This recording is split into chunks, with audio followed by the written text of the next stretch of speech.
여러분 안녕하십니까. 자, 부활 후 첫째 주일입니다. 자, 오늘 4월 16일. 오늘은 다시 말씀 시리즈로 이제 돌아와서 사무엘상 시리즈 8번째 테마로 여러분들과 함께 하겠습니다. 자, 오늘은 나의 선택과 행동은 최선이 아니다 라는 제목으로 함께 하겠습니다. 자, 오늘 말씀은 사무엘상 27장 1절 말씀입니다. 다 같이 한번 보시겠습니다. 다윗이 그 마음에 생각하기를 내가 후일에는 사울의 손에 붙잡히리니 블레셋 사람들의 땅으로 피하여 들어가는 것이 좋으리로다. 사울이 이스라엘 온 영토 내에서 다시 나를 찾다가 단념하리니 내가 그의 손에서 벗어나리라 하고. 한때 여러분 이런 말 들어본 기억이 있으신지 모르겠는데 이게 최선입니까? 라는 말이 유행했던 때가 있었습니다. 이게 최선입니까? 그런데 이 말이 갖는 의미를 가만히 좀 생각해 보면은, 자, 당신이 갖고 온 이 계획이 좋은 결과로 이어질 것이라고 자신하는가를 확인하는 질문입니다. 즉, 거기는 뭐 어떤 뜻이 있습니까? 결과가 좋지 않으면 그에 대한 책임이 따른다는 경고의 의미도 있는 것입니다. 그렇죠? 잘못되면 당신 책임이야? 뭐 이런 거죠. 자, 잘 아시는 바와 같이 다윗은 하나님의 마음에 합한 자라는 인정을 받은 인물입니다. 사도행전 13장 22절에 보면은, 자, 패하시고 다윗을 왕으로, 여기서 패하는 사울 왕입니다. 다윗을 왕으로 세우시고 증거하나 이르시되 내가 이새의 아들 다윗을 만나니 내 마음에 맞는 사람이라 내 뜻을 다 이루리라 하시더니, 이렇게 증언하고 있습니다. 자, 그런데 이 말씀은 어디까지나 다윗의 마음 중심을 하나님께서 보신 것이지 그의 삶 전체 과정에서 늘 그렇게 인정을 받았느냐를 따져보면 꼭 그렇지는 않았다는 것이죠. 자, 다윗의 삶을 보면은 그야말로 전형적인 어떤 성장 드라마 케이스입니다. 그렇지 않나요? 자, 실수를 하고 거기서 돌이켜서 조금 더 나은 모습으로 나아가지만 성장한 만큼 또 새로운 환경에서의 실수를 하게 됩니다. 그러면 또 돌이키고, 이런 모습을 계속 보여주고 있는 것입니다. 오늘 본문의 내용 역시 그런 과정 중에 하나입니다. 자, 1절 상반절에 다윗이 그 마음에 생각하기를, 자, 생각합니다. 다윗이. 자, 본 문장에 대해서 성경 해석가들은 다윗이 사울의 거짓말로 인하여 여러 번 신변의 위협을 받은 경험이 있어서 이러한 사울의 위협이 상존하는 상태를 벗어나고자 한 아주 합리적인 생각을 하는 것이라고 보고 있습니다. 예. 일단 뭐 정황상 그러한 해석은 다윗의 입장에서는 당연한 것일지도 모르겠습니다. 저 같아도 불안한 생활을 계속하느니 다른 방법을 찾으려고 궁리를 하였을 것입니다. 그런데 다윗은 숱한 어려움과 고난 속에서 늘 하나님께 기도하는 사람이었습니다. 그렇죠? 시편을 봐도 그렇고. 그러면 최소한 이번에도 하나님께 자신의 입장에 대해서 기도하는 장면이 나왔을 법한데, 본 문장에서 생각, 뭐죠? 즉 판단하고 결정하는 주체가 바로 자기 자신이 됩니다. 자, 그 근거는 다음 1절에서 확인할 수 있습니다. 1절 이어서 내가 후일에는 사울의 손에 붙잡히리니 블레셋 사람들의 땅으로 피하여 들어가는 것이 좋으리로다. 뭡니까? 돌아가는 지금 현재 상황에 대한 판단과 미래의 일에 대한 분석을 본인 스스로 하고 결정을 하고 있는 것입니다. 사울에게 생명의 위협을 받으며 시달려온 세월이 결코 짧지 않고 그렇기 때문에 많이 지쳐 있었을 것이라는 점은 충분히 우리가 이해가 되는 부분이죠. 네, 충분히 이해가 됩니다. 그래서 그런지는 몰라도 이번 다윗의 생각과 판단 그리고 실행에 옮기기까지의 과정을 보면 하나님께 단 한 번이라도 자신의 생각에 대한 의견을 묻지 않고 있습니다. 오히려 자기의 인간적인 절박함이 더 노출되고 있음을 발견할 수 있습니다. 자, 1절 계속 이어서 사울이 이스라엘 온 영토 내에서 다시 나를 찾다가 닿냐 말이니. 자, 이 문장을 보면 다윗이 얼마나 정말로 사울의 손아귀에서 벗어나고자 하는 간절하고도 조급한 마음을 느낄 수 있습니다. 예. 그래서 그런지는 몰라도 다윗은 우선 사울의 위협에서 피하고 보자는 마음이 아주 강했던 것 같습니다. 예, 앞에서도 말씀드렸지만 이렇게 마음이 급한 과정에서의 판단으로 다윗은 자신을 둘러싼 주변 상황에 대한 치밀한 분석을 하기에 좀 벅찬감이 있었을지도 모르겠습니다. 그런데 또 사무엘상 앞서 21장을 보면은 다윗은 이미 사울을 피해서 블레셋으로 넘어갔던 이력이 있었고 당시 블레셋에서 아주 난처한 상황에 놓였던 경험도 있었습니다. 네, 이것은 제가 사무엘상 시리즈 6번째 다윗편에서 위기에 나타나는 인간의 참모습이라는 제목으로 말씀을 이제 나눈 바가 있는데, 여기 보면은 사무엘상 21장 10절에서 13절에 보면은 다윗이 뭐예요? 아주 어려운 상황에 닥치자 미친 척하고 막 침물 수염이 막 흘리고 질질 흘리며, 일단 요즘 말로 하면은 아주 그냥 굴욕적인 그런 기억하기 싫은 그런 사건을 남기죠. 그럼에도 다시금 이스라엘 땅을 벗어나서 또 가드왕 마옥의 아들 아기스에게로 갈 생각을 한 것입니다. 사람이 마음이 조급해지고 두려움이 커지다 보면 판단력이 흐려질 수 있습니다. 그러다 보면 치명적인 실수를 또 하게 되고 그러는 것이죠. 특히나 이번에는 단순히 당분간 시간을 벌기 위해 피난 가는 것이 아니라 아예 망명을 목적으로 간 것임을 확인할 수 있습니다. 자, 3절. 다윗과 그의 사람들이 저마다 가족을 거느리고 가드에서 아기스와 동거하였는데 다윗이 그의 두 아내 이스라엘 여자 아히노암과 나발의 아내였던 갈멜 여자 아비가일과 함께 하였더니.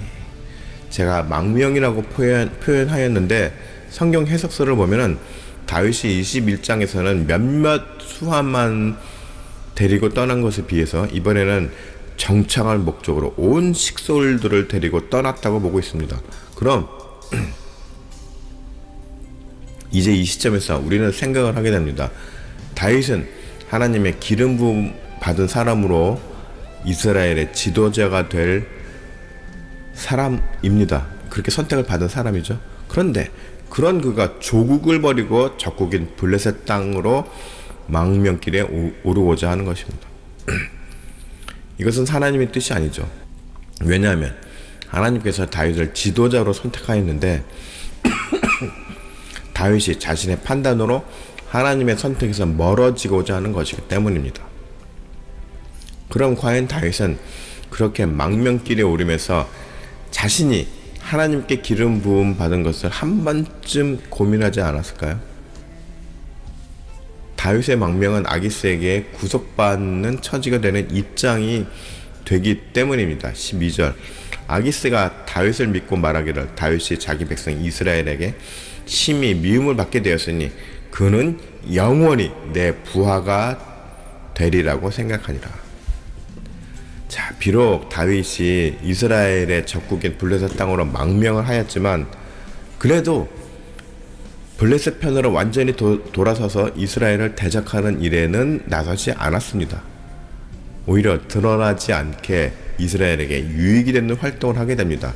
8절을 보면은 다윗이 그의 사람들이 올라와서 다윗과 그의 사람들이 올라와서 그술 사람과 기르스 사람과 아말렉 사람을 침노하였으니 그들은 옛적부터 술과 애굽 땅으로 지나가는 지방의 주민이라. 자, 8절을 보면은 다윗은 그술, 기르스, 아말렉 등 이스라엘과 블레셋 이 두 진영이 모두 적대하는 공공의 적을 상대하였던 것입니다. 이스라엘의 골칫거리도 처리하면서 블레셋 진영이 더 실적을 내세울 수 있는 전투를 했던 것입니다. 다윗 나름대로는 뭐 지혜로운 처신을 하고 있다고 생각하였을 것입니다. 그러나 그는 결국 망명의 신분이었고 언제까지나 그렇게 어중간한 행동으로 블레셋 사람들에게 완전한 신임을 얻기란 쉬운 일이 아니었습니다. 당장 사울의 위협을 피해 블레셋으로 망명을 하였지만 그러나 이 블레셋에서의 다윗이 처한 입장 역시 늘 긴장해야 하는 삶의 연속이었던 것입니다.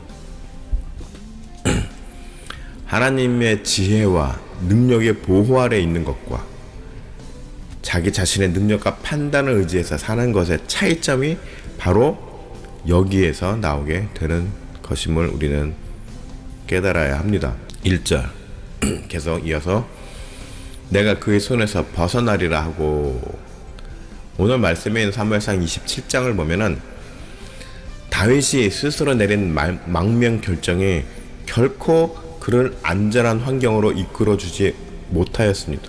오히려 새로운 긴장과 어려움이 도사리고 있었고 자신의 정체성마저 흔들릴 수 있는 환경으로 점점 내몰리게 되는 것이죠. 이사야서 55장 8절에서 9절 보면은 이는 내 생각이 너희의 생각과 다르며 내 길은 너희의 길과 다름이니라. 여호와의 말씀이니라. 이는 하늘이 땅보다 높음같이 내 길은 너희 길보다 높으며 내 생각은 너희의 생각보다 높음이니라. 우리들 역시 삶을 살다 보면 여러 가지 어려움과 위기를 겪을 수 있습니다. 그렇죠? 그리고 당황스럽고 힘든 일을 만나게 되면 누구나 마음이 녹아지듯 확 무너질 수 있습니다. 예, 이것도 맞습니다. 그렇죠? 예. 그러나 그렇다고 해서 내가 경험한 최고치의 능력과 노하우를 동원해서 위기를 극복하려고 한들 그 결과가 과연 어떻게 나올지는 아무도 장담을 못하는 거죠. 그리고 그것 자체로 우리들에게는 큰 스트레스가 될 것입니다. 마음이 조급해지고 초조해지면 생각이나 시야가 좁아지게 되죠. 그러면 결국 아무리 신중히 생각하고 판단한다고 한들 만족할 결과를 얻을 확률은 그만큼 적어지게 될 것입니다. 이럴 때일수록 우리는 더더욱 하나님께 매달리고 지혜를 구하는 것이 아주 현명한 우리들의 대처 방법입니다. 네, 압니다. 막상 우리 눈에 보이지 않는 하나님께 나의 운명을 맡기고 의지한다는 것이 결코 쉬운 일이 아닙니다. 네, 우리가 믿습니다. 막 하나님 의지합니다. 하지만 막상 현실적인 어떤 어려움을 닥치게 되면은 눈앞에 보이는 가시적인 어떤 해결책을 찾으려고 노력합니다. 본능적으로 그렇습니다. 안 그렇습니까? 그러나 거기에는 분명히 한계가 있는 것이죠. 자, 다윗 역시 우리가 인정하는 뛰어난 지략가이고 전략가이자 장수입니다. 그러나 그런 그도 어려움을 당하고 마음이 지치게 되면 판단력이 흐려질 수 있게 되는 것입니다.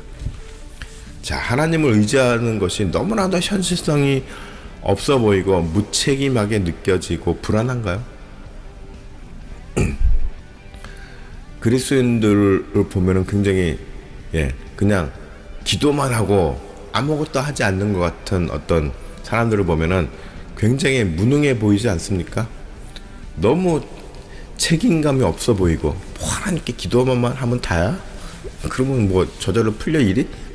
이렇게 생각하시는 분들도 계실지 모르겠습니다. 그런데 그럼 자, 나의 지혜와 능력을 의지하는 것은, 그래서 뭔가 해결하려고 확 노력하고 하는 것은 지극히 현실적이고 현명한 판단인가요? 결과를 봐야 알겠죠. 네, 물론 기도만 하고 손 놓고 있으란 말은 결코 아닙니다. 그러나 우리가 움직일 때가 있습니다. 그 때가 언젠가요? 하나님께서 가이드라인을 주시고 우리들의 삶의 방향을 잡아 주셨을 때 움직일 수 있는 것입니다. 그 전까지는 기다리고 인내하는 것이 오히려 하나님의 섭리를 방해하지 않는 것이 됩니다. 섣불리 움직이지 말라는 것이죠. 자, 오늘 본문의 다윗의 결정으로 하나님은 다윗을 위해 불필요한 여러 가지 섭리를 펼치시는 것을 말씀을 통해서 보게 됩니다. 금방 말씀드렸지만 우리가 섣불리 움직이는 것은 하나님의 일을 방해하는 것이 됩니다. 그렇게 되면 결국 나를 통한 하나님의 일정을 조금씩 더 늦추게 될 뿐임을 기억합시다. 자, 저도 하나님의 뜻에 부르심에 계속 거부하고 뻗튕기고 그러다가 이제 지금까지 오게 된 것이죠. 마태복음 16장 23절에 보면은 예수님과 베드로의 일이 나오죠. 예수께서 돌이키시며 베드로에게 이르시되 사탄아 내 뒤로 물러가라. 너는 나를 넘어지게 하는 자로다. 내가 하나님의 일을 생각하지 아니하고 도리어 사람의 일을 생각하는도다 하시고.